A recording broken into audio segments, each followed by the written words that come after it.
Can we hear it in Czech?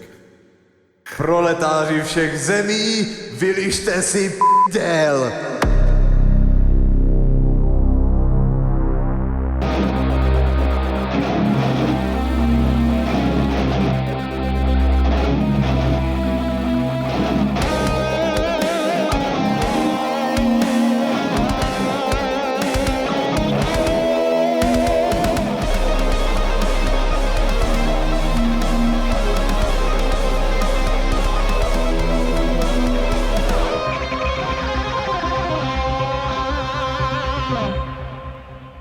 Dávam bolševikům jeden rok, maximálně 2 roky. Did I get it right?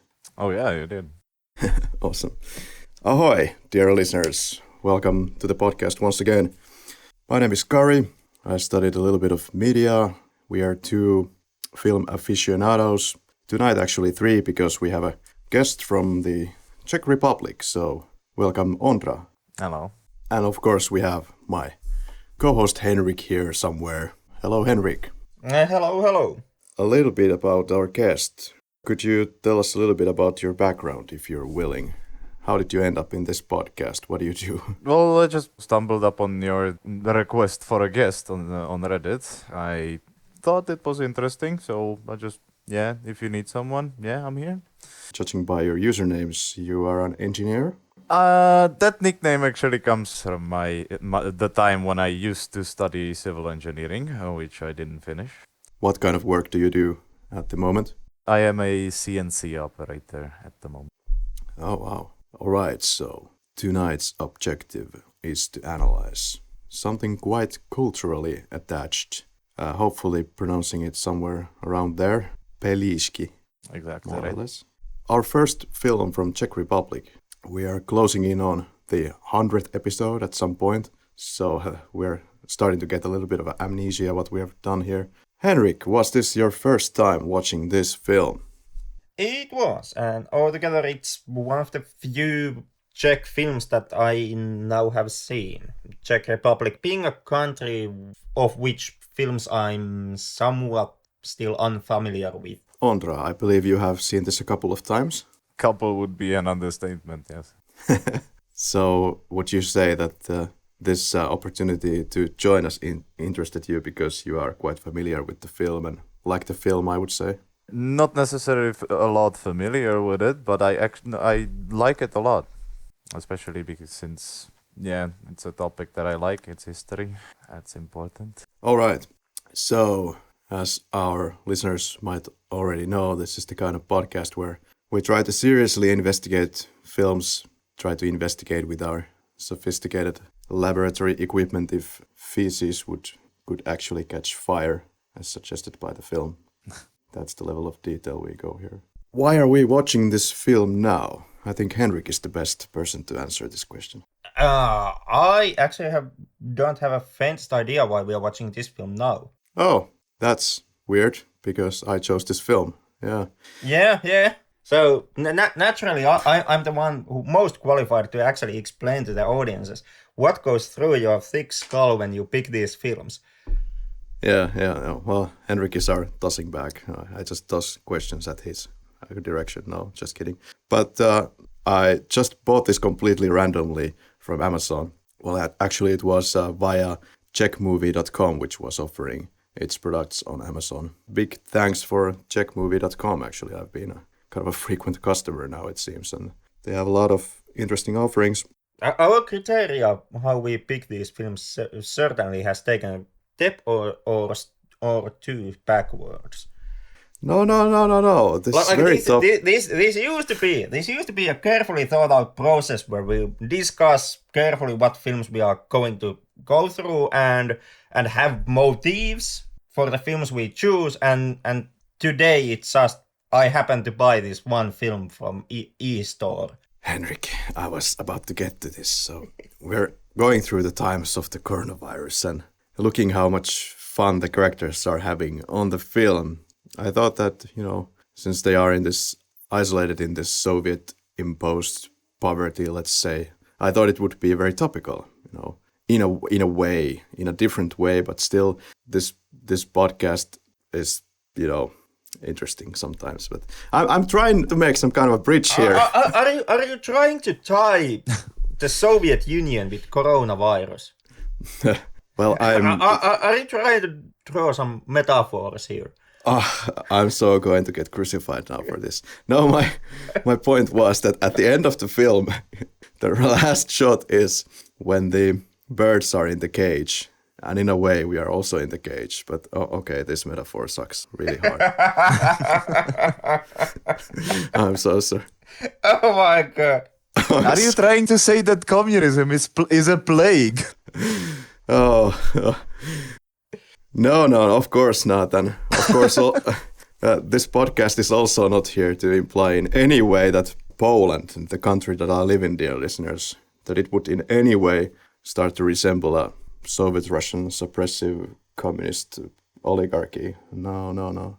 Of course not. No, of course not. If something, I would actually make the statement that is an accusation that you are throwing against Czech Republic. Like living in Czech is like living in a cage. Certainly resembled one at the time. Yeah. Oh yeah, by the way, if I can ask, so how old are you? I am 22. Okay. You probably have some stories to tell, maybe from your parents or some friends about the Prague Spring or the break of the kind of Iron Fist. Iron Curtain, yeah. Yeah. Oh yeah, my mother actually was a part of the protesting group in one of the big cities that we have here in 1989. Okay. For example, me, I saw this film for the first time 2 weeks ago and I indeed found it randomly. I actually can't even anymore remember how I found it. I was browsing for some films for the podcast, I remember that much, but how it was this film, no idea. Pelíšky. How to translate this literally? Would it be layers or nests or something like this? Well, as far as I know, they usually translate it into English as Cosy Dens. It's referring to a place where you feel comfortable, basically, like your own bed or something like that. It can refer to such things in Czech, at least. Maybe the Polish translation is not quite exactly the same meaning, but I kind of like this, how it was in Polish. Pod jednym dachem, under the same roof. This was shown in Vancouver Film Festival, where it was near the top in popular votes. But to my knowledge, this film never got a wide international release. So it was mostly shown in film festivals, and of course in its home country. If IMDb is to be trusted in any way, then this film, it got a worldwide gross somewhere around 2.5 million. Oh, that's nice. And Pelíšky, it's loosely based on this book called Hovno Hoži, I believe. Hoži. It loosely translates to something like shit is on fire, flaming feces, or shit burns, or something like this. I think the official version is shit burns, although I wasn't able to find any English copy to read. I don't think it ever was translated, honestly. Yeah, I only found the Polish copy, but my Polish is nowhere near that good. It was called Gówno się pali, and it's written by Petr Szabach. Yes. This book consists of various unconnected stories. Most of the jokes used in the movie are based on this Czech writer's book that we mentioned. Then we have the director, Jan Hřebejk. Hřebejk, yes. Henrik, our director expert. Do you have anything on him? The director made a film that Karri found by an accident when he was browsing e-stores. Famous for that one. Okay, that's kind of an understatement for this director. But he majored in screenplay and dramaturgy.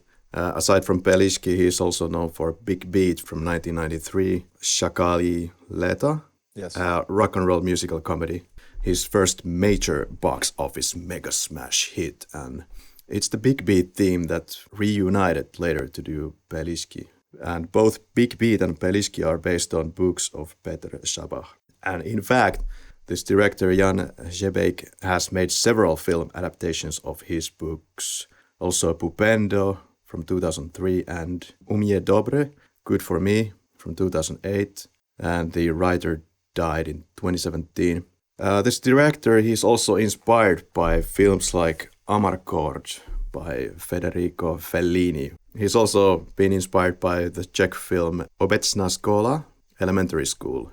Obecná škola, yes. Škola in 1991, and Milos Forman's films from the 60s. Forman, of course, directed One Flew Over Cuckoo's Nest. He said that he thinks he's not copying any of these directors or works, but he thinks the framework in Pelíšky, or possibly also his other films, is similar to them.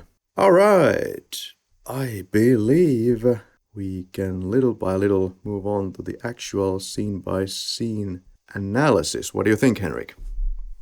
By all means, let's start that one. Okay, or I could just as well take the film's Blu-ray casing and wrap it around my throat and hang myself. Well, you can still give us short synopsis on the main cast and crew. Or we do it during the scene-by-scene. Or we do it by scene by scene.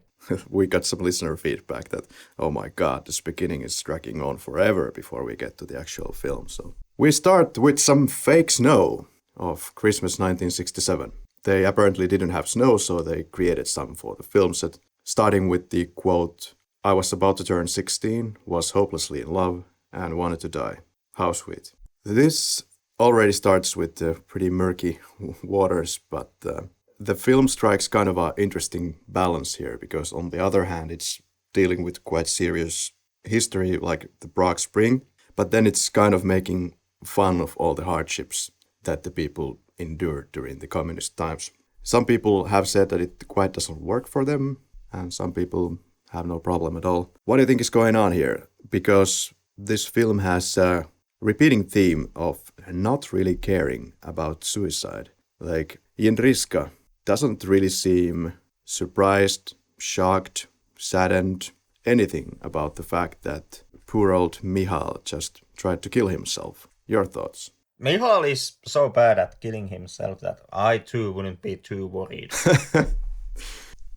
Do you think this was the kind of a status quo during those times, that it was becoming so commonplace to try to kill yourselves that nobody was anymore impressed about it? Or they were kind of expecting it, overplaying this? No, I do not think so. Yeah. The thing is that Czech comedies don't really care about anything and everything goes in case of humor. So yeah, there's just no line that cannot be crossed in Czech humor. Some American had been writing like their own user review on Pelíšky on letterboxd.com. He had a really hard time understanding some of the humor of the film. Maybe he thought it was too dark because he could see the parents and the children arguing at many parts of the film, and he would think that this is kind of getting serious, and he couldn't always find the humor in that. So I thought it was interesting. Maybe it's not always there, though. Not always. The film tries to be serious as well in times, and in my opinion succeeds in some cases, but not always. So we're introduced to the father of Michal, who is greeting some of his comrades. There's like what seems to be a couple who is going to go for a Christmas break somewhere. Well, they're returning home back to Russia, yes. It looks kind of in this shot when the car comes into the forefront. It looks like if the camera would be kind of off balance, but it's kind of a hilly tarmac road, and I believe it just gives a kind of a weird contrast to things. And there is this repeating line from the film. I give the Bolsheviks 1 year, 2 at the most. Can we get the authentic pronunciation for this line, if you could? Dávám bolševikovi rok, maximálně 2. Awesome. Yeah, people still had hope at that time. Yeah, turned out to be a little more than 2 years. Yeah. While we transition to kind of the credits sequence, there is this song by Václav Neckář. Neckář, yes. Tu kytaru jsem koupil kvůli tobě, something like this. Yes. Is there any special significance of this song? Why is it here? Can you see anything? The song was written during the period when everything was liberalizing, during the run-up to the Prague Spring, basically. So that's why it's there, because at the time you could sing about most of the stuff and the party wouldn't really care about it. The translation would be, I bought the guitar because of you. That's the direct translation to English. Like you pointed out, Henrik, there is a funny theme regarding mom and being sorry towards mom in some way throughout this film, because there's 2 songs that make this kind of a reference, but we can check it out pretty soon. Yeah, this music by the Václav Neckář, this is kind of a rocky music, right? I'm not sure how allowed this was during its time when it was released. Was it kind of an underground hidden? No, absolutely not. Václav Neckář was a mainstream musician at the time. Okay, so we get to Mihal's room. And now there's an Indonesian song by Ayo Mama called Lagu, or I believe it's pronounced Latsudarah or something like this. And in the song, this person is singing about, more or less, quote, "Come on, mom, do not be mad at me." So this is the first mom reference. First of all, pretty weird that it's an Indonesian song. Well, they were working with what they had at the time. There probably wasn't a huge distribution of US and UK songs, so they worked with what they had. Now the dad is talking about something about printing today's menu. I kind of missed the point here. We know that he is kind of a militia officer of some sorts. He's an army major. Okay, so he's deciding like the menu for the army. No, the point is that he's being hypocritical about what he said, because he first says that he needs the menu, then he basically goes on, I didn't say that I need the menu, and so on, and at the end that he needs a different kind of document, and just hangs up. Okay, because I took it the way that he's actually making that menu to his own household, like what Yes, he is, and that's why he gets confused, and instead of getting the document he wants, says a menu. And somebody is writing down that menu. I'm not sure where that is happening. No, that's him doing that, I believe. Yeah, he's writing down the menu at his home for his own household. Much the same way, like he uses the typewriter at the end of the film to type down the shopping list, what they need from the store. Okay. And is it Jendriska who makes the question that, are we having tomato sauce again? No, that's Uzlinka, the younger girl, the daughter of Hřebejk in the movie, that is. The character is Mr. Hřebejk. Yeah. Michael Beran, who plays Michal. And born in 1980, he was born in Brno. Father was a guitarist, and basically the whole family is musically talented. He went as a child to a drama group, then first appeared in front of a camera as an extra in... Četnické humoresky, yes. Thanks. And he got into filming through performing in the municipal theater in Brno. First feature film was Pelíšky, indeed. As far as I know, he is still acting, and we have already come across Jendriska, played by Kristýna Nováková. She does seem to have a few movies before Pelíšky, in Bringing Up Girls in Bohemia and Kinetická encyklopédia všeho míra, which is not translated into English even, so... And we're introduced to the angry father of the neighbor family. The name of the character is Mr. Kraus, and the name of the actor is Jiří Kodet. So I understand that he is some kind of a legendary actor in Czech Republic, or was? He was, yes. He was well known, if nothing else. And the idea that I got is that he is not very much known for anything in particular, at least not before Pelíšky, and I think this is his most known film. Absolutely agree. And he does look a lot like the famous Polish actor called Jan Englert. I don't know if you know this guy. He has been in the TV series Czas Honoru, for example. Oh yeah, they do kind of look alike, even though Englert looks a bit more like the British actor that plays James Bond these days. Daniel Craig. Yeah. Quote, his family destroys an architectural work and replaces it with a tank. So they have put in the camouflage on top of that hut outside after it got a little bit of an accident. The girl shown to oppose his father during the stomach muscle training. So we're establishing all these character traits immediately for everybody. Then there is this hiccup at the school. It starts with this little kid, Petya. And we established that the Aunt Eva is indeed the aunt for this girl, Uzlinka. Yes. Here's probably shown kind of the difference between two worlds. Aunt Eva asks for her to call her a teacher in the school time. And then this biology teacher comes and corrects her and says that you should say comrade teacher, which I don't think Eva really cares for.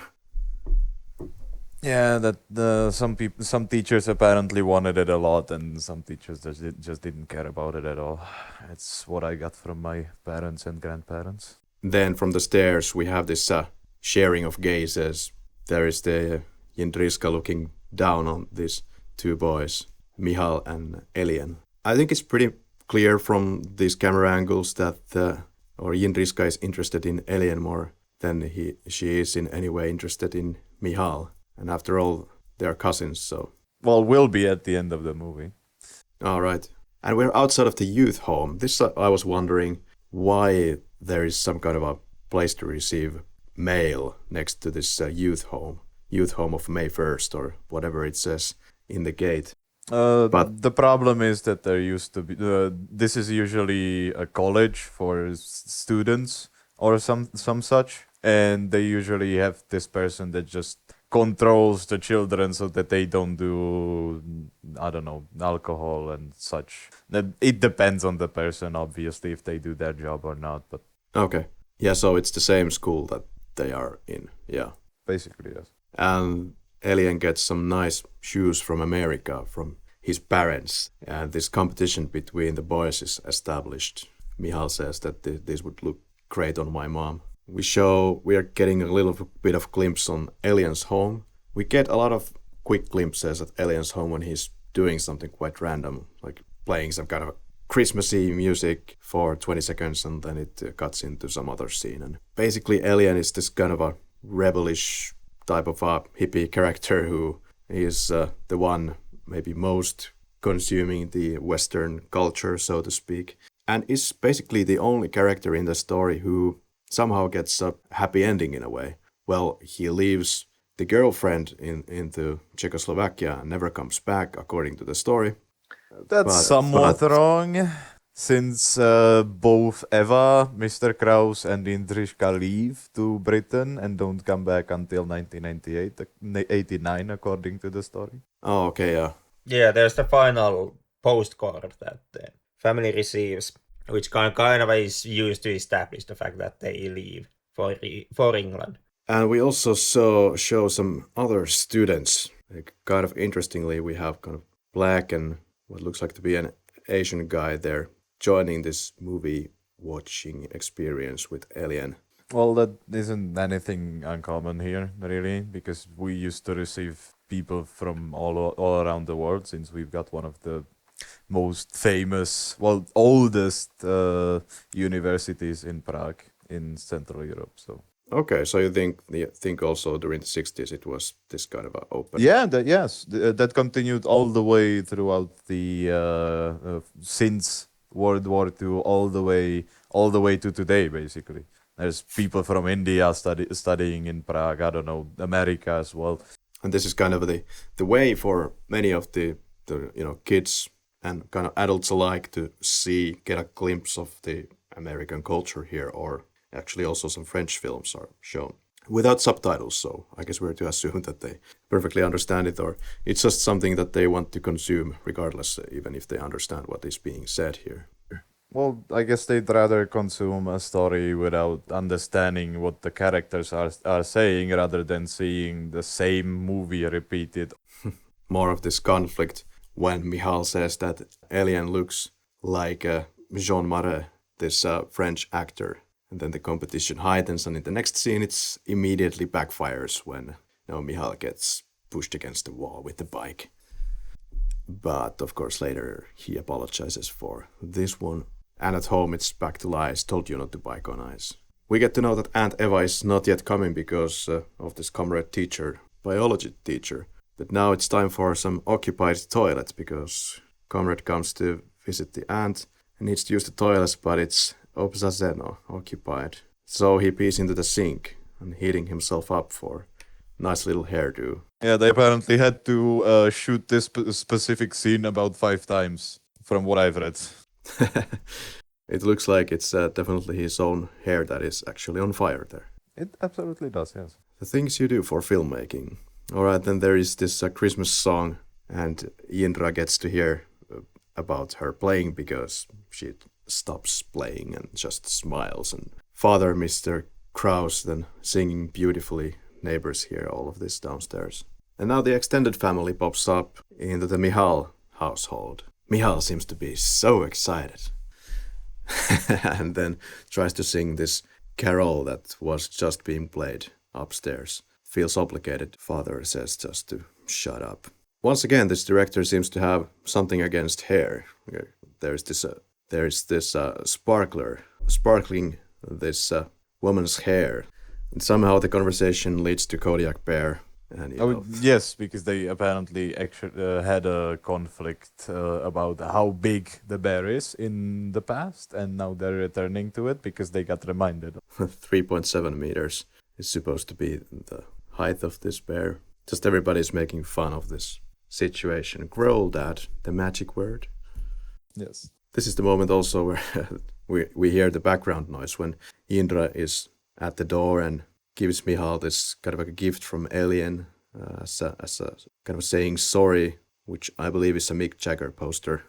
At least Mr. Kraus is using these protective glasses. I've never worn any protective glasses when we have had kind of pouring the lead. Oh, you do that too? No, seems that you are kind of being a step ahead in the protection. Oh, yeah. Well, some people don't do that. Some people do. That's up to every household. Every household has a bit of a different tradition when it comes to Christ. At least here, that's the case. Yeah, I don't think people anymore really play with the lead. Maybe they have to figure that it's kind of poisonous, so maybe better not to. Oh, yeah, absolutely. Some households still do that, since it's a tradition that they've been doing since their childhood, and they like to remind themselves of that they have been young once. Absolutely. Mr. Kraus is shouting to the hallway that we haven't poured the lead yet. And Indriska, who is downstairs at the door with Michal, responds something like Olova Volova. And it was translated in the subtitles as Lead's dead. Do you have any comment? What was the original meaning of this Olova Volova? Olova, it's a wordplay. Bull something. It's a light insult in Czech. Okay. Calling someone vůl, it's a light insult. And she, of course, doesn't say it out loud enough so that her father would hear that. But it seems that she's gathering more and more courage to be even more insultive, or what he perceives as insults towards Mr. Kraus. Yes. Then there is the date of the teacher. The aunt gets a gift from this biology teacher and says that I love glass. I always wanted a paperweight. That kind of struck me as odd. But maybe it's because, those were the times you were kind of happy to get anything, or yes, that's how I read it. Yeah. Yes. Then we get to underwater battles, fighting about who can stay underwater the longest. And before that, almost this father of Michal almost blows up his vein. And they move into the bathroom, so these seem to be some kind of times when you apparently kept live carbs in your bath. So you tried to kind of preserve your food. I believe I've read something about this a long time ago. Yes, it's basically a tradition to make fried carp with a potato salad on the Christmas Eve, to eat that with your family. And for the carp to be as fresh as it could be, you used to keep them in the bath. Kill them on the day of Christmas, the day before the Christmas Eve. Then you just fry them in the evening, eat them, take your presents, and go to sleep. That's basically what you usually do here. Yeah, this was one point that the American commentator said that he didn't understand this, and he needed to do a lot of research before kind of getting the film. But ultimately, decided that it was very much worth it and found the movie really well made. Henrik, any experience with carbs? No, I try to avoid animal abuse the best I can, but I am quite familiar, or I do know of this tradition. We carry on to these tradition moments once again. A prayer for those who are not here anymore in the Jindra household. Everything's so calculated and kind of reminds me of my own grandparents, or specifically my grandfather, who kind of had this same thing going on. Well, he was a kid during the Second World War and was quite involved in many things army. there's an interesting moment where we notice that it looks like it's that the woman needs to sit down first. So they kind of redo the whole sitting before they finally settle around the table. Back to Mihal's flat, there's this Stolichnaya vodka. At least currently it's produced in Riga, Latvia, if I'm not mistaken. I believe so, but it used to be a part of the Soviet Union. Yep. There is talk about this Uncle Boris. I think it's the father who says that this Uncle Boris will be coming back during summer. It seems that Mihal totally doesn't buy it.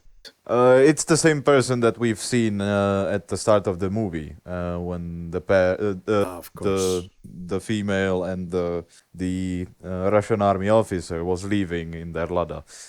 And one of these kind of a dreaming sequences, Mihal gets amazing shoes, the same shoes as the alien got before, but then it's revealed after father is kind of beginning to sing Elvis that actually it's not those fancy shoes after all. And there's a fascination in this film through and throughout about plastic, the mysterious plastic material. But only Mihal is finding the situation amused, although it seems that Mihal also is not very familiar with plastic. It was a new thing for us at the time, well, for a normal household at least. And praising the smart engineers who made these. In Poland, yes. Yeah. Smart engineer from Socialist Poland. And then some kind of a wordplay about Madame Curie Skłodowska. Yes, and with glass, because Sklo and Sklodowska, yeah, Sklo means glass in Czech. Exactly, mother of Mihal seems to be completely confused what just he was saying there. Also, this actor who plays the grandmother, some kind of a legendary actor in Czech Republic. Stella Zadvorkova, yes. Yeah, because we shoot a lot of fairy tales for children, and she usually plays this type of magic grandmother type. Yeah, such things. Always the good ones, though. Almost of the time, anyway. Yeah, I watched the documentary of the film from Blu-ray, and there was one moment where when they were not shooting a scene, she was just watching some scene and commenting that, yep, that's pretty much how it was back in the day. Pretty accurate depiction. And she was laughing so much at the set, like all the time, according to the clips that I saw. And Mihal breaks the plastic mug and gets shouted at, of course. Christmas at Ants continues as we see Sasha and Ant. And there's this electric toy. I thought this was kind of a weird scene. Like, I couldn't find any special significance to it, except the fact that it's kind of showing how goofy guy this biology teacher can be, and maybe not the best guy to be kind of a father figure for the kid. Well, he's trying to promote the Soviet idea of self-strengthening and such, which... Yeah, of course. Yeah. Yeah, I mean, if you wanna look for the more critical messages of the film, I would say this is one of the scenes where the movie is kind of less just a funny comedy and more an actually critical take on the Soviet times. Because if you actually really think it through, the whole electric shock thingy here, it essentially is a children's toy that's sold to kids as a toy, and all that the toy does is give small electric current and run it through your body, giving you constant electric shock, which when you really think about it, it is actually somewhat sick. Yeah. And even perverse, like selling something like that as a toy. Well, as he says, he brought it from Kiev, so I don't know. Yeah, that's true. And that there's kind of a highlighted lack of common knowledge, or what we see as common knowledge nowadays anyway. Like at Indriska's place, Indra asks whether this thing here is supposed to be a dog. No, the father says it's a camel. Then some kind of a little insult towards the father regarding bread, or maybe also it was related to the lack of understanding of her father has gone through, or how the bread was made, or...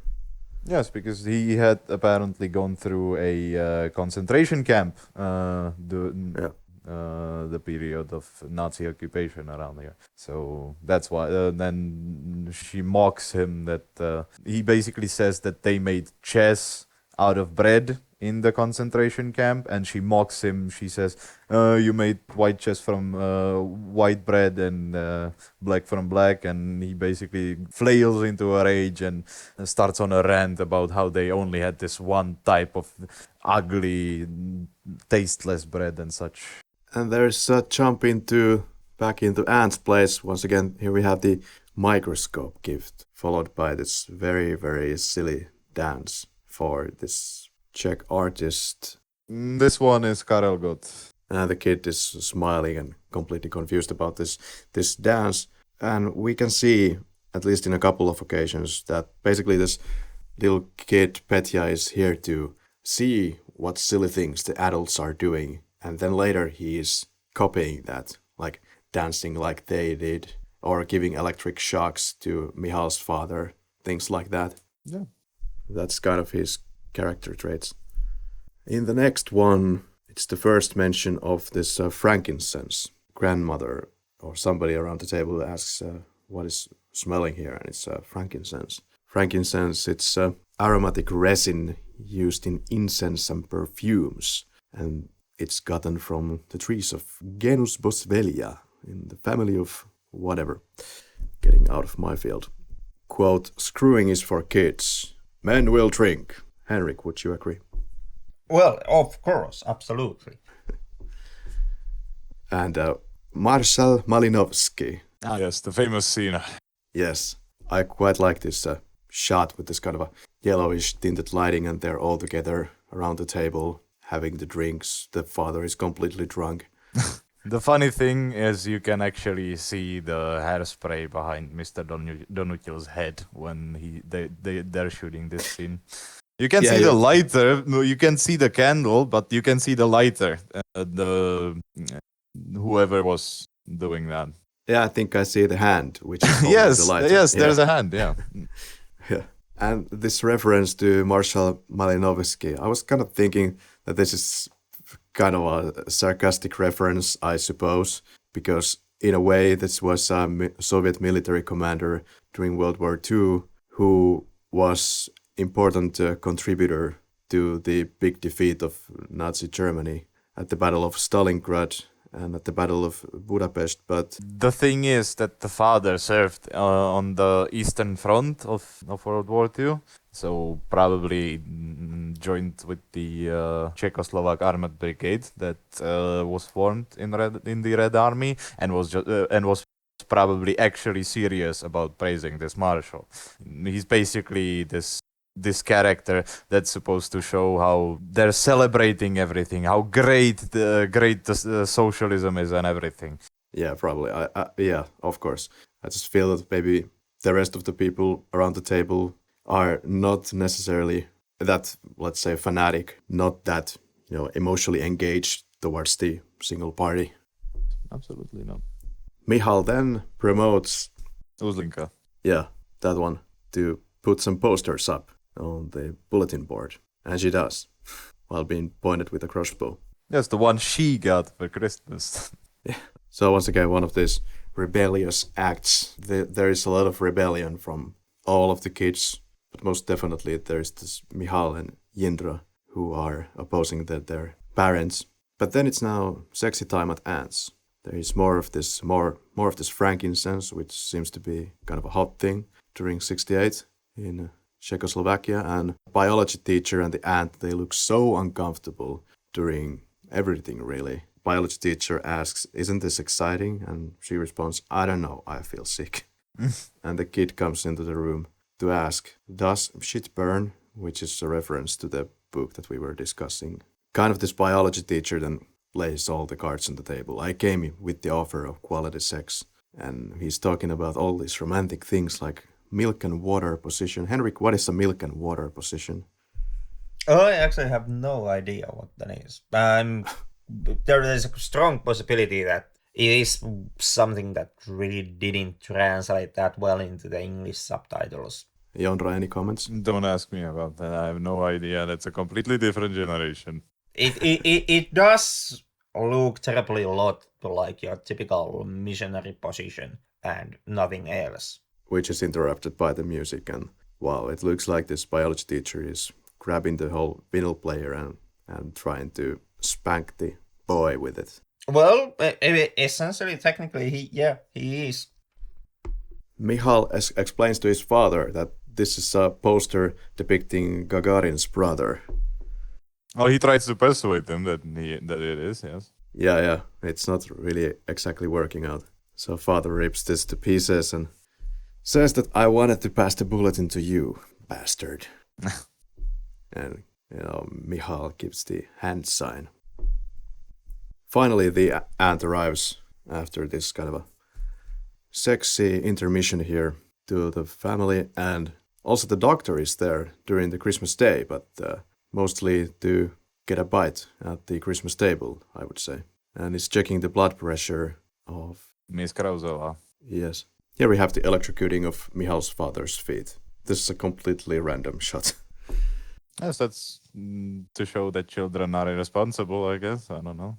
There's the aunt and Michal's mother talking in the toilet. They're talking about this biology teacher. And while the mother is looking at the bathtub, she says that he's slimy, isn't he? Kind of nicely done. Kids now dancing like adults. Karel got Tresor. Yep.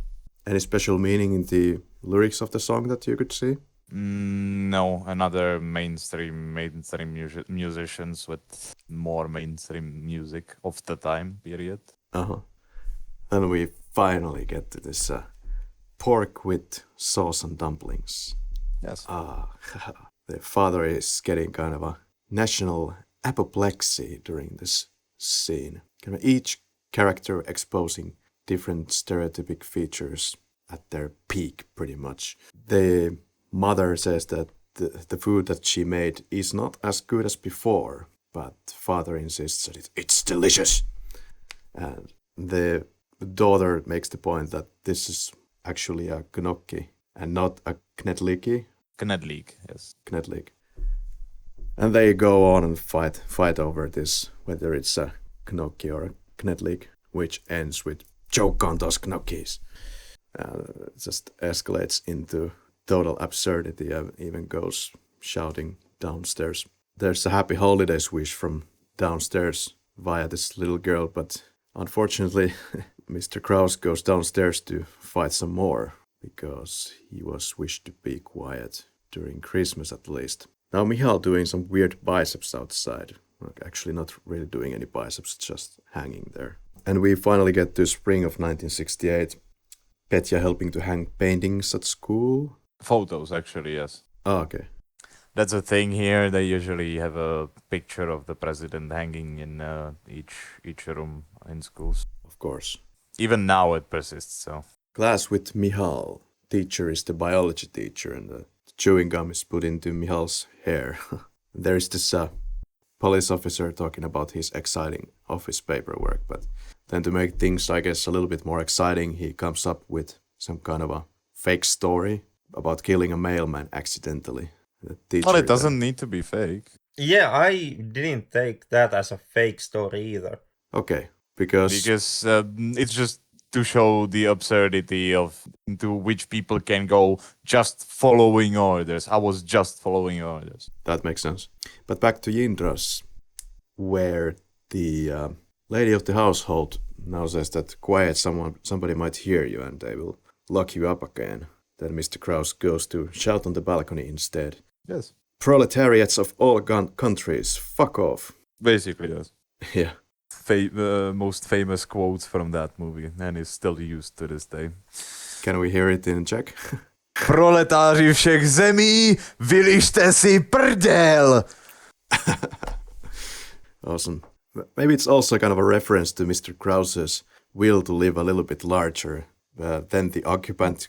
Yes, he doesn't wish to be subservient to the regime, since he has probably already been locked up a few times. Not necessarily by the communists, but by the Nazis, as far as I know. Yeah, exactly. Mother is groaning, so we get the idea that both of the Mr. and Mrs. Kraus, they are sick, in some way. I believe it's now the high blood pressure that is starting to make its toll on her. Yes. And he's had 3 heart strokes, as far as I know, previously to this scene. I took it that the mother also has had at least one heart attack before. I don't actually believe so. I think she's just getting worse and worse in terms of her blood pressure, meaning there's something wrong with her, but that it isn't said what is wrong with her in the movie.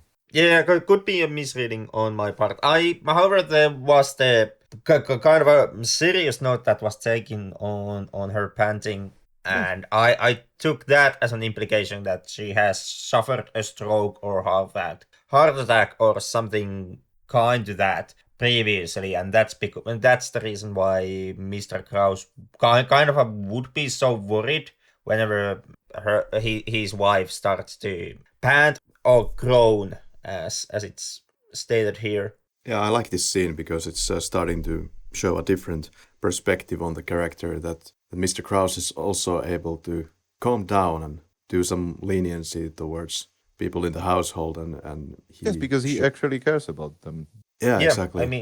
I mean, the scene does show Mr. Kraus in more caring light, or it does show you the caring side of that person, but the character itself still isn't that lenient. Sure, Mr. Kraus is worried for his wife, but the way how he expresses that worry is simply with more yelling. Yes. But it ends with this, sorry, I know you are sick. Me too. And a little hug. This troubled aunt is now looking for, yet again, another boyfriend, which is the magician. Well, it doesn't go very far because it's a catastrophe once again. The magician says, Pavel, blow. My name is Petya. And then the ant's reaction to the fake snake is amazing, of course. Yes. I have to say I laughed out loud. There's a lot of this kind of a laconic humor. It's just completely absurd humor. Now looking at family photos in bed, we get to know that father indeed wasn't like this before, the mother reveals. And it's the second time to visit the outdoor theaters. We get the 20th Century Fox music. Dun, dun, dun, dun. Now the dad comes to ruin everything, kind of pestering his son about this whole corruptive 20th Century Fox movies.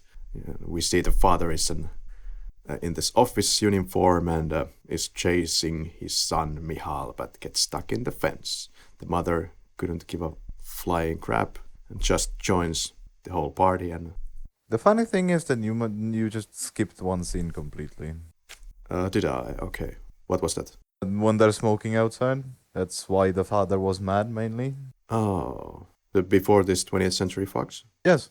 There's one where the 3 alien, Michal and Jindřiška are smoking outside of the children's house, and then they basically then Michal says fuck off to the biology teacher. Ah, of course. Was it here? Yeah, that was a great scene. Yes. The classic víš co Sašo, jdi do prdele, and so on. But now Mr. Kraus arrives to the 20th Century Fox scene and is calling for his daughter, Jindra, Jenčisku, or something like this. Mr. Kraus is there, most likely now tell about the mother who has died. And at this moment, Jindra gets comfortable in the closet and starts spending more and more time there, apparently because of the familiar smell of the clothes of her mother. Or maybe also hiding from her father when they're carrying the coffin of the mother. Once again, there's another boyfriend candidate at Anne's. And now it's the same policeman that was in the school telling this terrific story. And the aunt thinks that now Petya is going to ask the same question, does shit burn? She already interrupts, no, it doesn't burn. But it's a different question. We have the Saboteur motorbike story all over again. Yes. And after yet another tragic boyfriend candidate, they decide together that let's not write any more ads. No more boyfriend ads after this one. Now that the family mother is dead, kind of the father, Mr. Kraus, looks visibly older in my opinion, and is looking also for his teeth that he has lost. And Jindra here gets the great responsibility and has to care for Mr. Kraus, kind of an ironic twist of fate. And now Mr. Krause is walking to school. I'm not sure what he was wanting to do at the school. There's usually these meetings of parents, usually like once or twice in 2 months, and they basically tell the parents of their children how the children are doing, if there are any problems in the collective and such. That's still a thing. And of course, Mr. Krause comes into the classroom right at the moment when the ant teacher has written on the... And into the wrong one as well. Right. There is this bad word on the blackboard. We also heard a song from Hanna Hegerova called Chereshne. Yeah. When he enters the school, there's a door sign that says, I believe, Budui Vlast Posilis Mir, more or less. Yes. How would you translate that? Build your motherland, fatherland, strengthen the peace. Yeah. The Mr. Krause is beating the biology teacher on the corridor with the stick. Oh no, he just hits him once because he doesn't deserve more attention in the opinion of Mr. Krause, probably. Maybe Mr. Krause knows some of those shortcomings of the biology teacher that we have seen. What do you mean? Well, basically being a slimy son of a bitch. Yes. He's just not capable of standing up for himself and just acts behind people's backs instead of facing them. I took it that Mr. Krause was simply reacting to the biology teacher using the word comrade also, yes. when addressing him. Also, yes. Because he absolutely hates communists because they ruined his country, they ruined the lives of his friends and such. Yeah. At least that's what's said in the movie. Yeah, that's a good point. I missed that comrade part. We have a bit of a fade in, fade out. Mr. Krause is still sitting downstairs and holding his hand on his chest. There's some kind of a affection towards the ant and Mr. Krause that I can see here. And they have walked together to Ant's door, and then she also kindly asks, what is this medal for? Bravery and all that. And they kind of hook up later on. And indeed, Petya likes Mr. Krause. He likes him very much. I don't know what to think about it, but now Mr. Krause kind of finally gets what he has been wanting. He gets this kind of a son-father type of relationship because he always wanted to have a son, and now he kind of has one. So, yeah, but until the very end, he kind of keeps reminding Jindra how much he wanted to have a son instead of a daughter. Not only Indra, but also his wife. Yeah, that is kind of sad. But, well, hey, at least in his mind, he got some kind of a solace out of these new circumstances. And it gets kind of his own version of a happy ending, I suppose. But it's off to those Soviet prisons where you, of course, had this warm, great food and internet access and television, yes, and healthcare and everything. Yeah. Well, the way how the film telegraphs once again its ending, it's hinted that Mr. Krause did actually escape. Yeah, they all went to Britain. Yeah. Mr. Krause, Jindřiška, and Aunt Eva and Petya as well, I believe, about that. Yeah. Because Mr. Krause's brother apparently lives in Britain, and that's the only reason they actually got to visit him. Or they got the document that you needed to cross the border at the time. Yeah, and they just never returned. So, yes. At the end of the film, Mr. Krause, as far as I at least understood the film, Mr. Krause does not in the end up in any Soviet prison for his political views. Well, he wouldn't end up in a Soviet prison. He would end up in one of the Czech work camps. Especially for mining uranium, which was the worst one. Oh dear. Where they mined the uranium without any protective equipment. So, in the end, nobody got a sad ending. Not that sad. Really. Sad ending in the sense that, for example, the Major Hřebejk had to face the ugly reality that the Warsaw Pact has been cancelled or being betrayed, and basically the hopes and ambitions that he had placed upon the coexistence between Czech Republic and and Soviet Russia, they are all being kind of crushed, and Czech is being invaded by Russia at the very end. So even though it's not any work camp for him either, he does see his hopes and dreams being kind of crushed by this invasion. And we also get to know that indeed Alien has gotten an invite from his parents to go to Washington. What do you think is the whole scenario here? How did they leave their child into Czechoslovakia, and how are the parents in a different country like this? I mean, they could just go work there and leave their son when he was already studying in that's a possibility. And since he has an apartment, And that money must be really, really good indeed. well, compared to Czech crowns at the time, absolutely. Nevertheless, of Mr. Kraus having these unfortunate feelings towards his daughter, I felt quite happy about these scenes where Mr. Kraus is kind of enjoying himself when he is explaining to Petya in the car and airplane museum about all of these World War II items and whatnot. No, those were older than World War II. Yeah, okay. And at Mihal's, they notice that the aunt is coming. At this point, everybody knows that the aunt is coming to the hallway to visit Mr. Kraus. Yes. So at Indra's, Petya is very excited to visit Mr. Kraus. Indra tried to make some dumplings according to the recipe of her mother, but supposedly made gnocchi. And a weird comment about the food from Mr. Kraus, like, jail taught me to enjoy everything, but it's tasty. Mihal wants to go to the movies and has a date with Indra. Father somehow lets him go. And back at Aunt's, Mr. Kraus telling Petya about the Professor Masaryk, or President and Liberator. Yes. And yeah, this was a Czechoslovak politician, statesman, sociologist, and philosopher.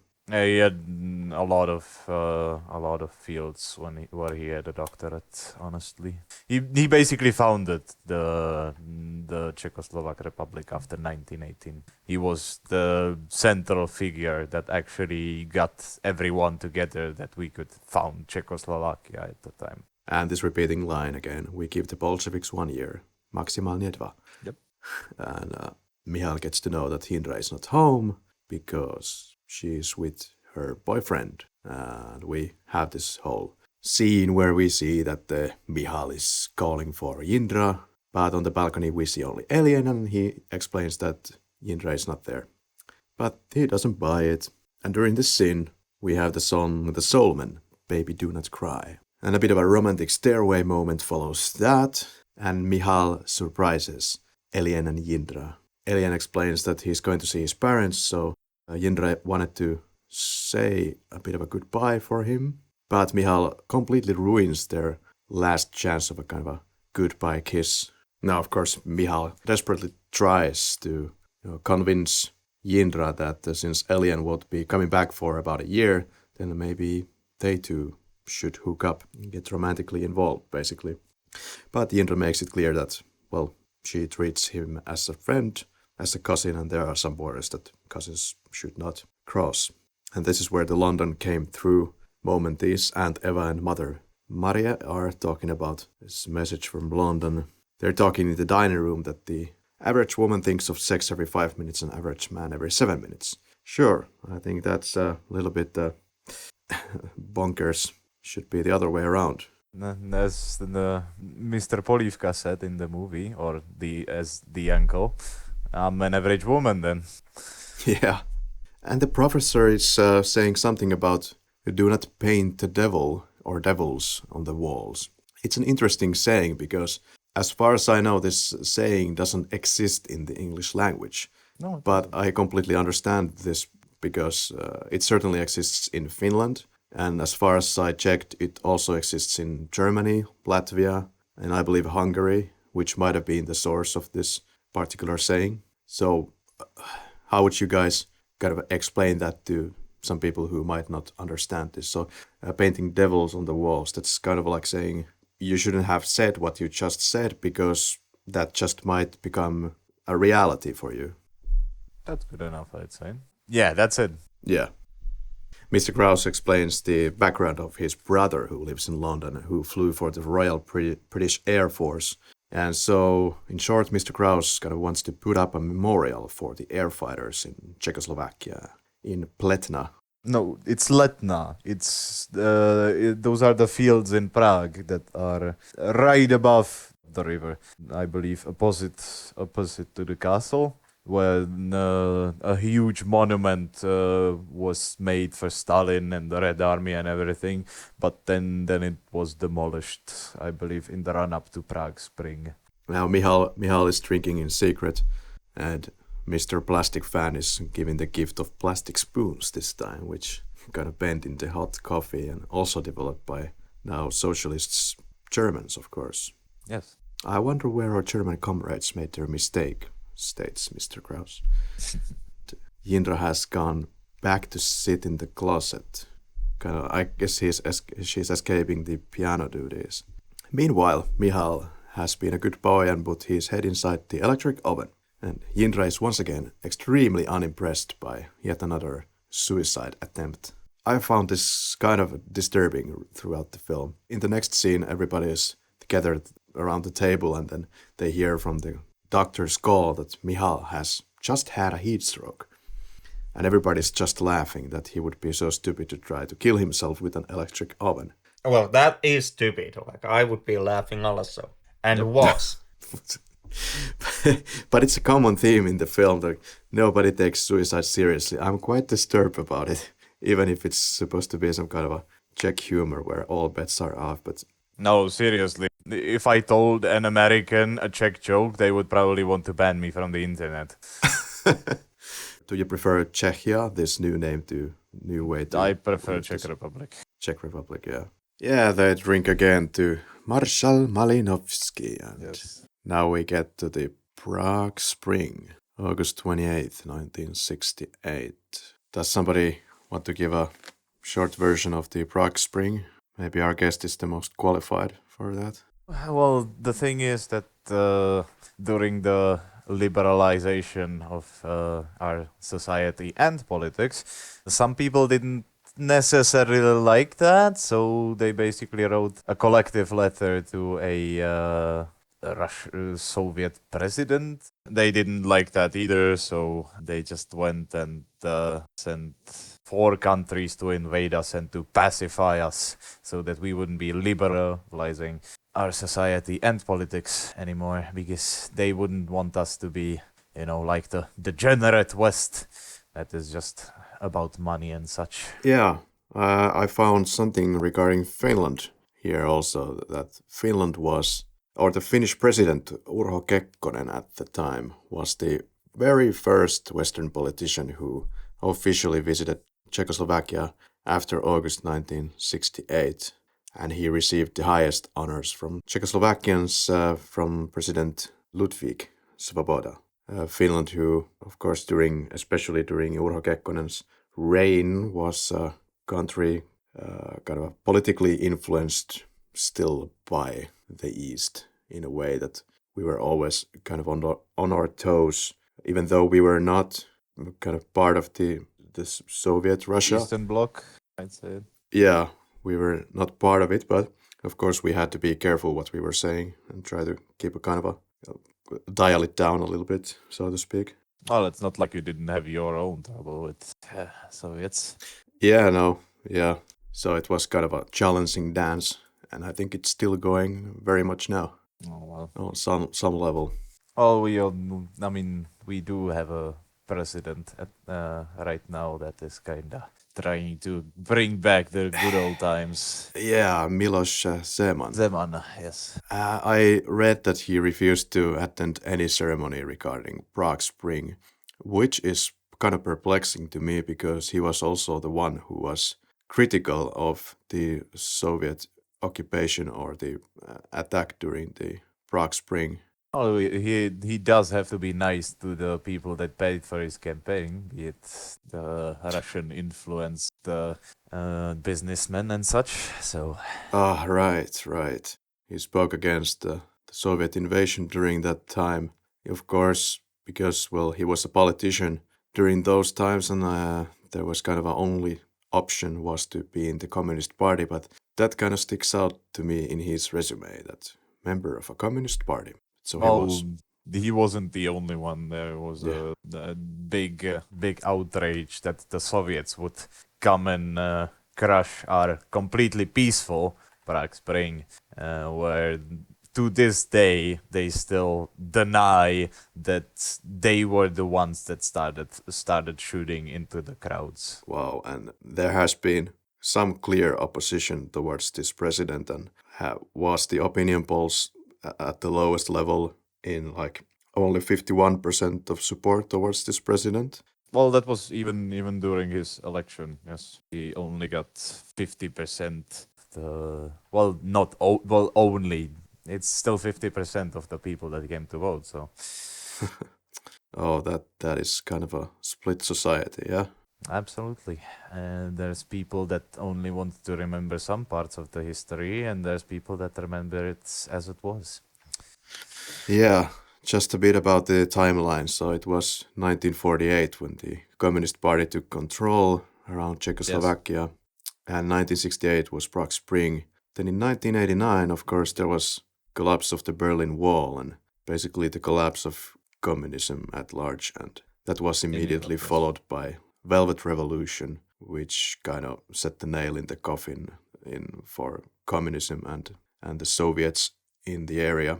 Well, for Russians in general, don't like them staying here. Yeah, their kind of a extended holiday was over, and as mentioned, 91 last Soviet troops left the area, and 93, 1st of January, the Czechs and Slovaks split into Czech Republic and Slovakia. I understand this was done in completely peaceful terms, and it was just decided that this is the best for everybody. I don't know, what are your feelings towards this split? Do you think you should be together, or? Well, the Slovaks thought that they don't get enough representation since over the majority of the time we had a Czech president and majority Czech leadership, even though the Slovaks were still a minority in the country, which I guess they didn't want to understand. I don't know what to think about that. It's just that they wanted their own states, let them have it. We were like, hey, whatever. They don't really have anything that we necessarily need, and they haven't always been that faithful to us anyway, as seen in 1939. So, and basically the Czech and Slovak languages are kind of 99% identical, I understand. They're very identical, yes. Yeah. Very similar and such. Yeah. Well, we have a lot of common history, so that kind of makes sense. Of course. Actually, the flat that the Mihal's family had, this main door in the middle of the entrance, and then kind of other rooms on each side of the flat. Yeah, this hallway is quite wide. And anyway, this flat reminds me like completely of one flat where I was couch surfing in Slovakia like 5-6 years ago. Yeah, that maybe they were kind of mass producing these kind of houses and flats. That wouldn't actually surprise me, since there was a lot of that stuff going on during the First Republic between 1918 and 1938. Right. Yeah. There was a lot of housing being built for workers and such. Yeah. Since we basically inherited all of the industry from Austria-Hungary. Well, we also have kind of the final scene, basically. Well, Mihal's father tries to hang himself now, and now the entire structure collapses here. The door to Indra's apartment is sealed off, but this girl, Uzlinka, goes into... It's not a name, it's a nickname, actually. Okay, this nickname girl goes into the flat via the balcony, yes, and gets the birds from there. And these birds are kind of a nice reference towards... Well, not so nice, but it's a reference towards how you were in a cage during those times. Yes, were much more watched than other countries that didn't necessarily border with the Western country. Mihal is on bed and birds chirping away in the cage, and we hear the song from Blue Effect called Slunečny. Slunečný hrob. Thank you. What does it mean? Sunny Grave. Whoa. A Sunny Grave, yes. And the text says here, the titles, that this film is dedicated to everyone whose friends, lovers, parents, and children disappeared overnight as you remained here alone. Yes. I like the guitar riff here. Great stuff, great stuff. That's actually one of the underground songs that was actually there in the movie that wasn't really the mainstream. Yeah, Henrik, did you find this tonal shift in a way problematic for the film now that we have had these very funny moments and then suddenly it turns into kind of a dark territory? Or not so much, but you have anyway these titles about how these whole events turned and so many people were just taken away from their homes and they disappeared completely. I didn't feel that the tonal shift was that strong in the film, and it most definitely did not bother me. There was this one guy from Letterboxd called Butter Crisis, and there's not a lot of reviews available professionally or otherwise, so to speak. But I found this really interesting quote. When you listen to the nationalist tirade, the father goes on, you can't help but laugh, but also you, as the audience, also knowing that the Soviet tanks are approaching the Czech border, can't help but also feel a bit hopeless and sorry for these families. There is dysfunction in all these families, and it's the whimsy and absurdism that goes hand in hand with it that helps you digest it. Yes, the absurdism is absolutely there, but unfortunately not from only one side, not only from the side of the father, but from Mr. Kraus, but also from Mr. Hřebejk, being the Czechoslovakian Socialist People's Army major. Yeah, let's check out some of the themes once again of the film. So you have this communist suppression. You also have this changing culture. You have the collision of the old attitudes from the parents, and then you have the new attitudes of the youngsters. And the film is kind of casting a humoristic side to trying times, kind of in an effort to ease the tension when looking back on those times.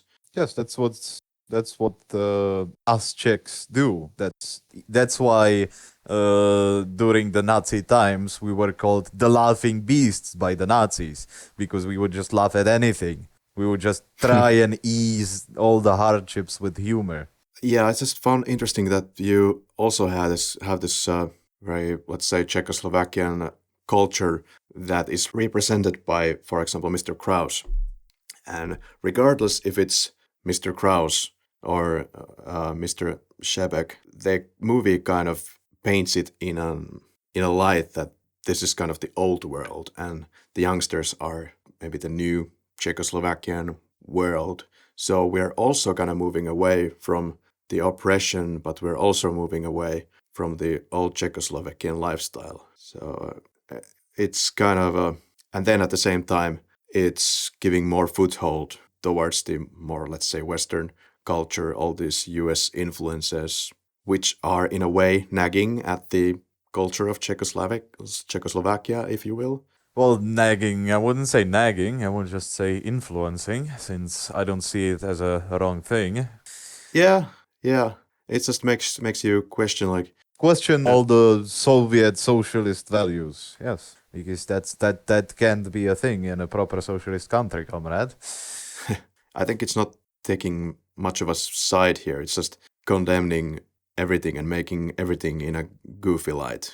If it's communism or Mr. Kraus.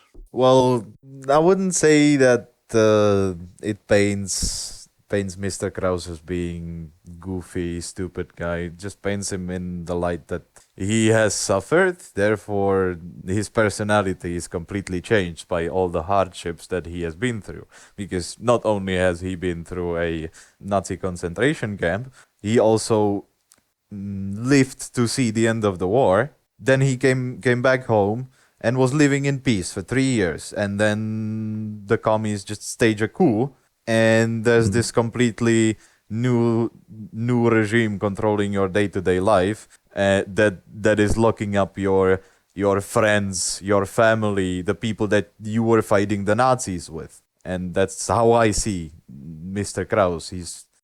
The Mr. Kraus is kind of holding on to something that he believes and deems it so important that he is having all these, the Christmas traditions that he wants to hang on for life. And meanwhile, kind of the newer generation doesn't care about any of this kind of a stiff lifestyle. They just want to move on. Yeah. Yeah, it's interesting.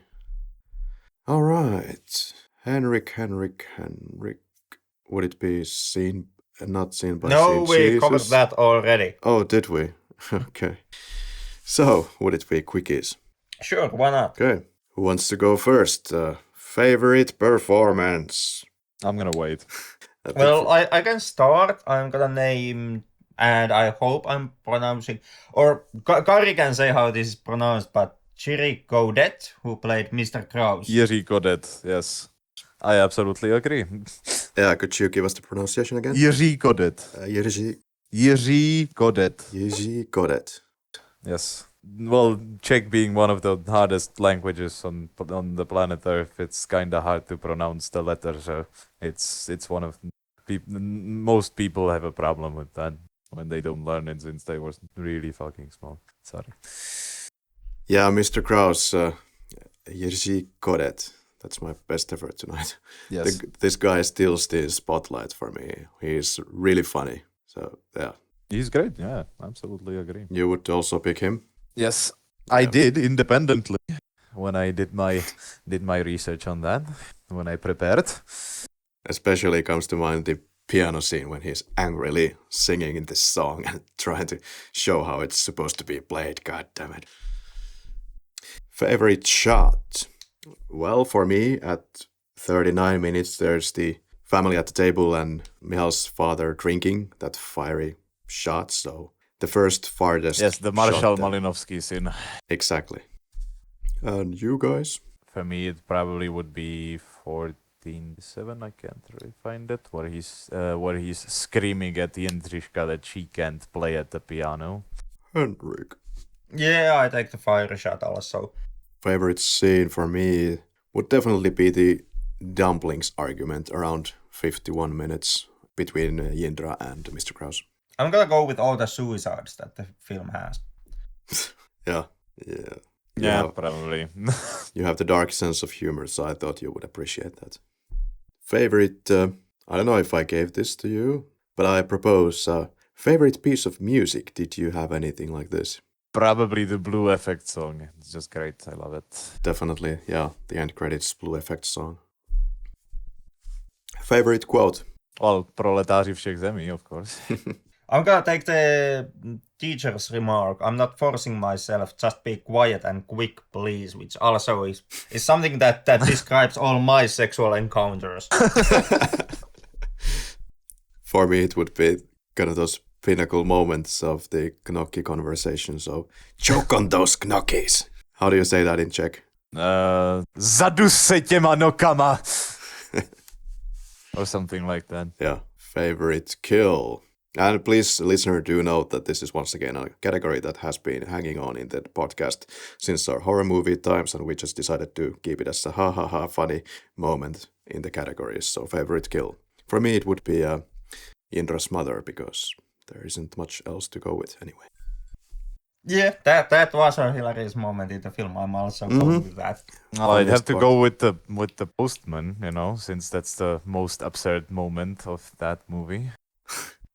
So, Henrik, any random confusing questions for tonight?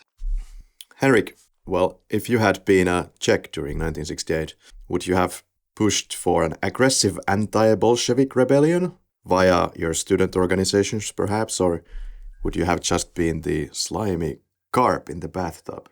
I'm taking the easy way out and refuse to answer this question. Oh, bummer. I'm not nearly familiar enough with the situation and the topic of discussion to actually make any kind of a statement. There's a lot to know, honestly. It's complicated a lot. Yeah.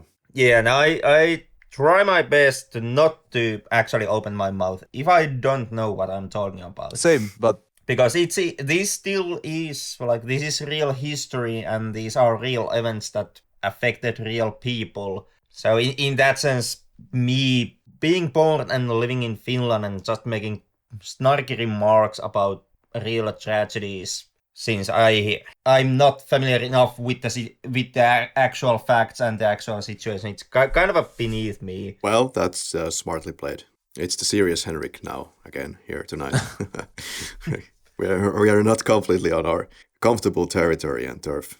But indeed, I find that this is so great to delve deep into subjects that we are not so familiar with. And then I think the next time we visit any movie from the Czech Republic, it would be way easier again to approach. I mean, there are absolutely other really great movies out there.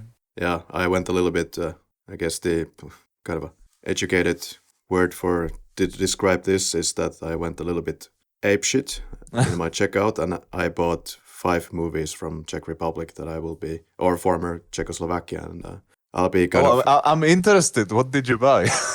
Oh, yeah. Let me just get that list if you have a second. I've got the whole evening. These were basically movies that were suggested by some guy who said in the Reddit post that I made that, hey, who wants to be a guest in this show? The guy said that basically that nobody who had not lived during those times could possibly understand what kind of atmosphere it was during those times. That's just a completely false statement. You have to put some work into it, but you absolutely can understand them. That's kind of my thoughts, that as long as you read enough about any given subject, you will be able to get pretty close to some idea.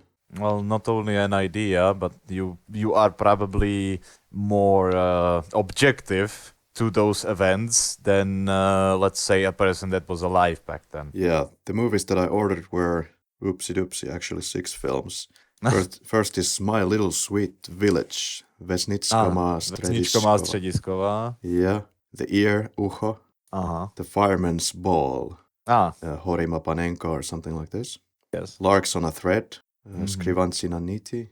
I'm missing all these special letters here, but All Good Citizens, Všichni dobří rodáci, The Snowdrop Festival, Slavnosti Sníženek. Yes, that one.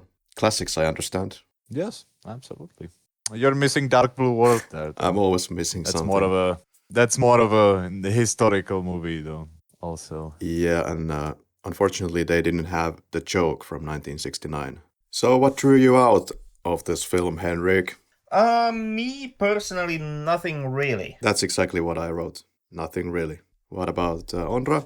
Maybe the Marshal Malinovsky scene a bit, since you can, easily see the guy making the flame behind Miroslav Donutil's head with the hairspray. Honestly, I didn't notice this on the first go, but when it was stated out... Oh, when you see it as many times as me or any other Czech person, you will start wondering how they did that, and you will just rewatch the scene until you see it.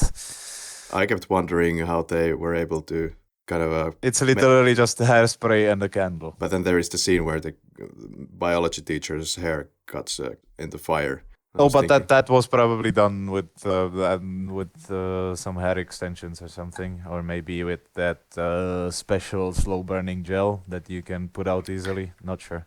Yeah, it seemed definitely on the documentary that there was some kind of extra pair of hair attached there that was hanging from him. What drew you in then? The invasion scene. Ooh. To me, it's the opening suicide. It's a great opening, huh? Yeah, it was... At least for me, it set the tone of the film. Yeah, with the first line.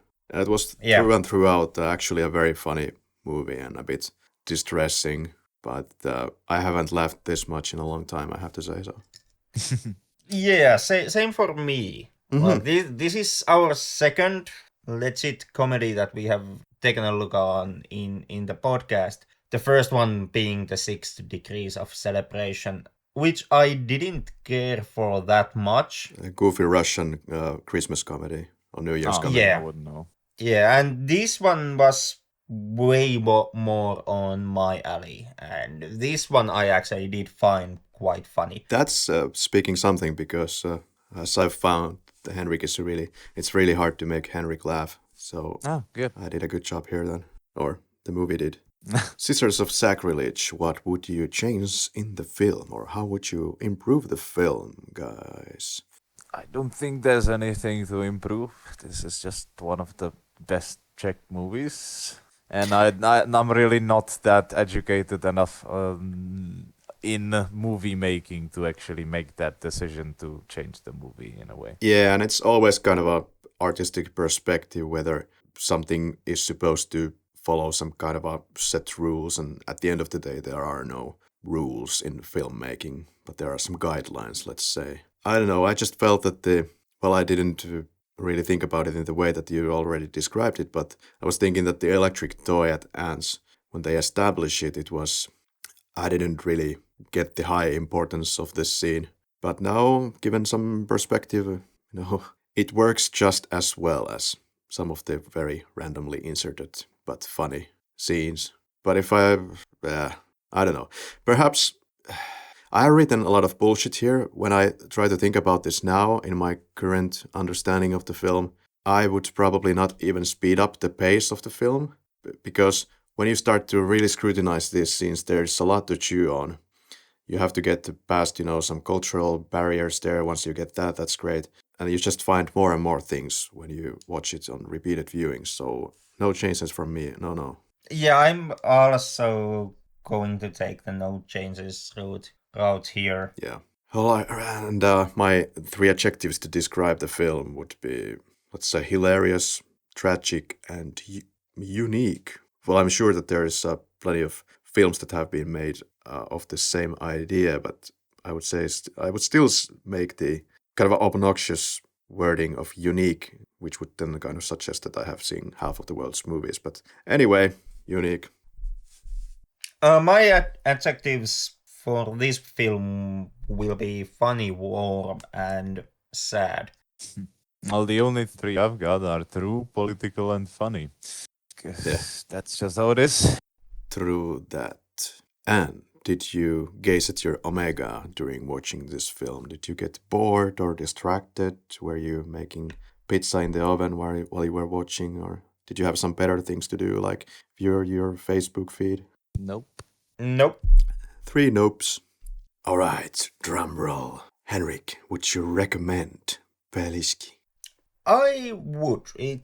I found it to be quite hilarious. It worked as a comedy. It is technically pretty well made, and there is kind of quite a lot to find from the film or within the movie itself. And I found it that it quite well depicts the time period where the film takes place. Of course, that comes with the caveat of me not being really that familiar with the whole Soviet invasion of Czech, and basically that part of the Soviet history.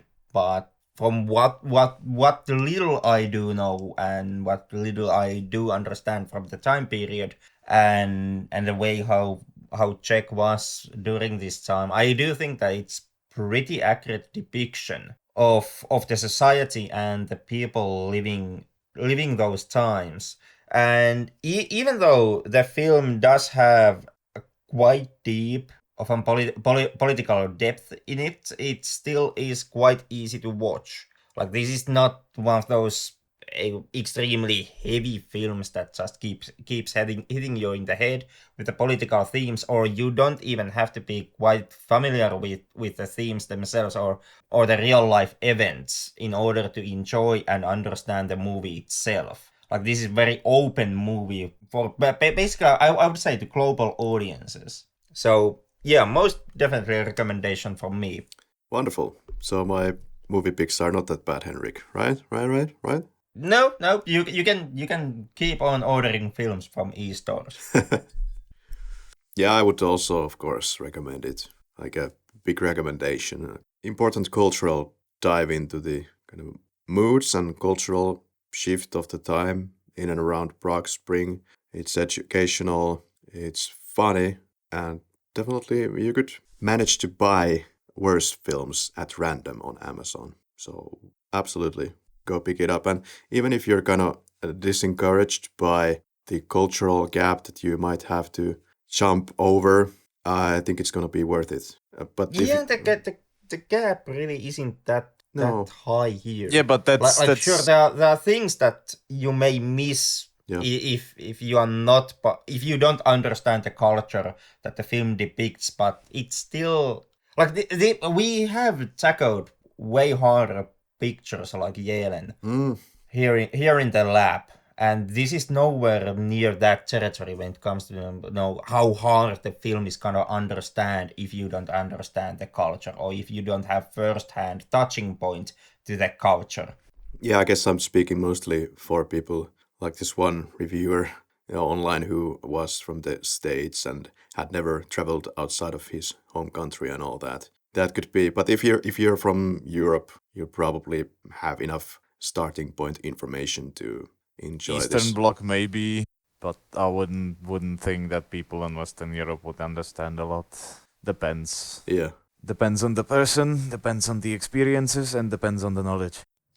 But Ondra, would you recommend this film as well? Because I have no idea. Absolutely, I would. I like the movie, and everything about it that I would have liked to have said, you have already said. So, yep. Yeah, we're totally obnoxious like that. No, I mean, kind of okay. There are not many people saying nice things about Czech Republic these days. So. Oh, really?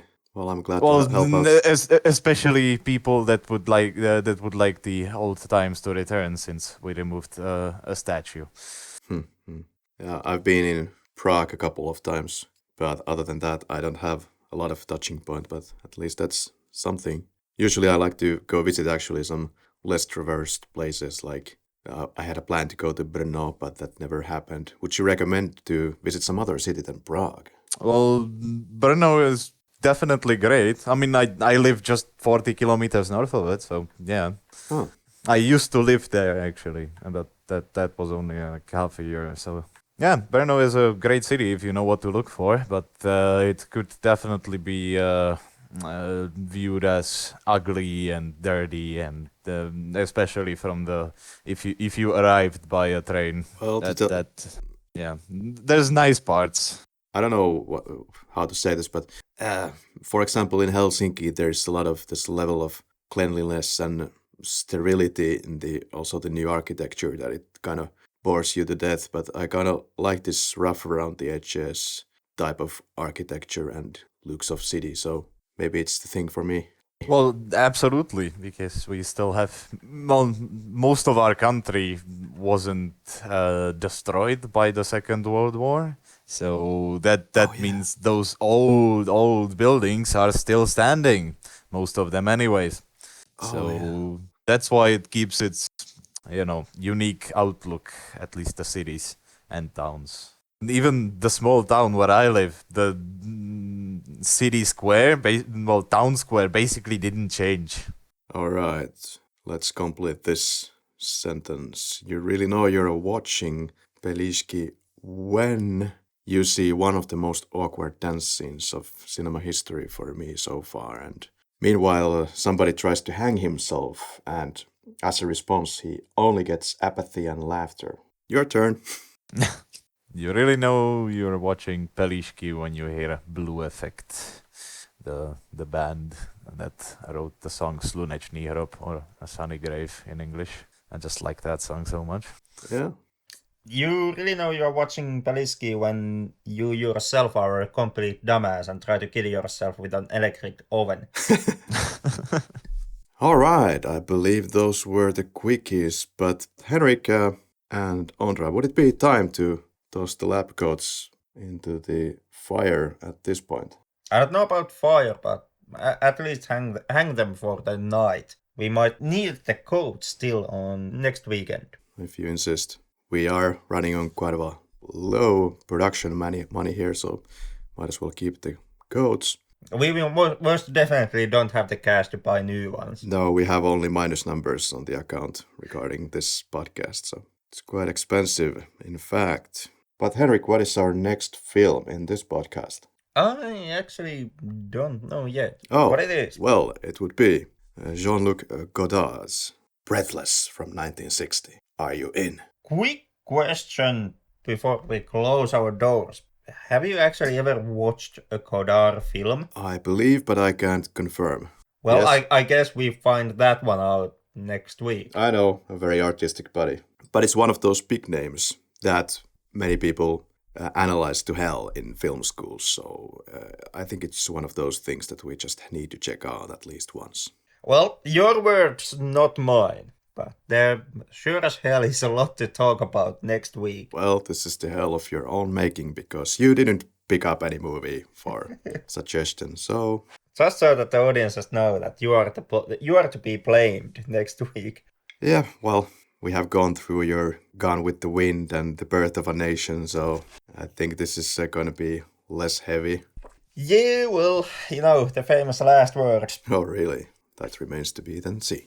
Thank you a lot, Ondra, for joining us for this episode. It's been a huge, huge help indeed. Oh, thank you. Anyway, it was my pleasure.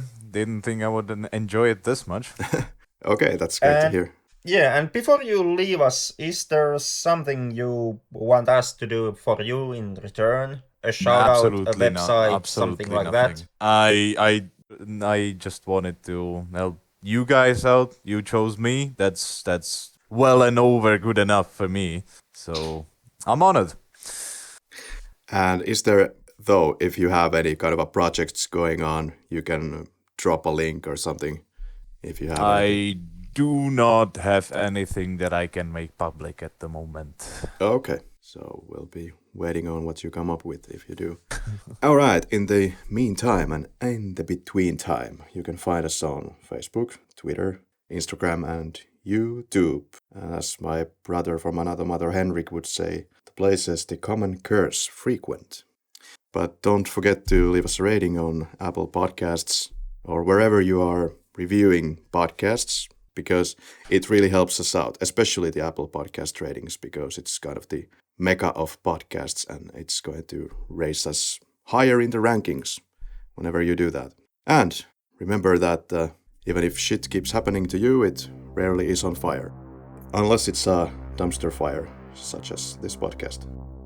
You're too harsh on yourself. That's what we do here. But anyway, dear listeners, see you next week. Until then.